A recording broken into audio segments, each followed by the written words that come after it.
Welcome to another episode of the Mosaic Life podcast. Things are going to be a little different today, so thank you for tuning in, and I want to introduce you to this next segment that we're creating. So one thing we want to do in this podcast is be of service at the highest level, and sometimes that means getting straight to the point, not spending an hour and a half to talk about the philosophy of something or different tactics and techniques, and just go straight to one key insight that has affected myself or Trey. And so that's why we're introducing this talk portion, these talks. And so they'll be shorter and they'll be more concise in the way that we explain something. And they'll usually, at this point, as we see them, be solo. So it might be Trey, it might be myself. So we'll get right into it. This is a recording that I actually made for somebody who was experiencing loss in their life. And as we have all experienced loss, whether it's in the form of a breakup or in the form of death or in the form of failure, it's something that we can relate to, that almost everyone, I imagine, can relate to. When I experience what I might call a negative emotion, what I would call, what I used to call a negative feeling or emotion, I'm learning the importance of embracing that part of us rather than shunning it, rather than acting like it's not there, because it begins to leak into every area of our life if we neglect to see it, if we neglect to feel it fully. And so the process that I share in this audio is how I feel and move the energy, the emotion, right? The energy and motion in my body of sadness, of grief, of pain. So without further ado, we'll jump right in. I appreciate you coming in and listening, and I hope this helps. I hope this lands for some people.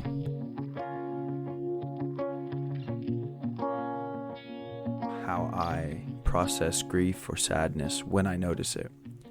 Sometimes I don't notice it, and I find myself overeating. I find myself lashing out at people or making just bad decisions in my life. But then there are other times now, as I've grown and seen the process of how I get sad or how I express sadness, when I notice that it's present, or if something that I think might have caused sadness, but I don't notice it yet, and I want to just check in to see if it's there, this is the process that I'll use. For me, I set up a container, so a timeline, a time frame, literally to be a container. I choose an amount of time, and then I also choose a container or a structure in the form of where I'm doing this. So I try to do this where I'm completely alone. It's hard to do if my wife's near me or if I'm in a public place somewhere. So the most isolated I can be, the better. And I use headphones. So as I tell you this, if it feels right, give it a shot. Or if something else comes to mind for you that would work in a similar fashion this works for me, then great. Hopefully you can make use of that. So I'll put headphones on. And over the past few months, I've created a list of 5 or 6 sad songs that really hit me. And I made that playlist on YouTube. And I'll put my headphones on and I'll play that playlist. And I'll sit. And my distinction being that I'm going to sit through this playlist, do whatever I can to pass the sadness, and then when the playlist is over, go back into my day and do whatever I was doing. Now, sometimes I have to do it twice or maybe even a couple more times just because I can feel it really there after doing it one time. But I feel much more grounded, present, relaxed, and intentional after doing this process. So I'll sit. Sometimes I'll even light candles. That can sound crazy, but it really creates a beautiful ambiance. Like if it's dark, a couple candles, sit in a chair or on a meditation cushion, put my headphones on and play this playlist. And for me, as these songs play, things might come up, but most often I have to kind of search for the pain. So the other day I had a conversation with my sister, and the the conversation hit me and it made me sad. But I didn't get to do this process right after that. I had to go and be with my family. I had to put my kids to bed. And then that night I wanted to work on passing that sadness. So I had to find what it was about that conversation that really hit me.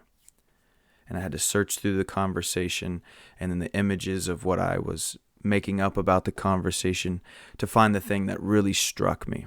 But when I found it and I had this, these sad songs going, I had this container set where I'm in the dark, I'm sitting on this cushion, I could really hold it. So I held that picture of sadness and I started crying.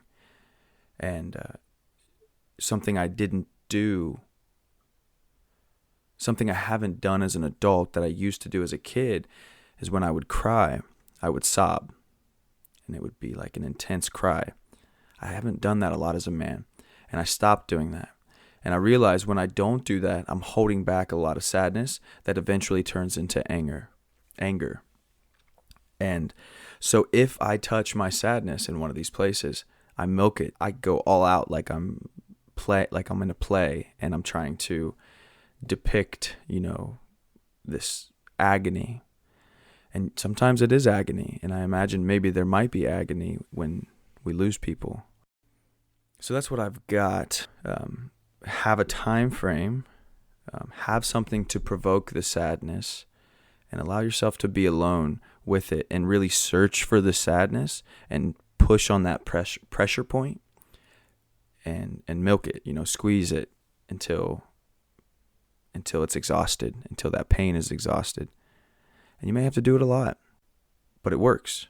It's not pretend. It literally passes the intense energy that sometimes sits dormant for us as men and usually comes out as anger or resentment or depression.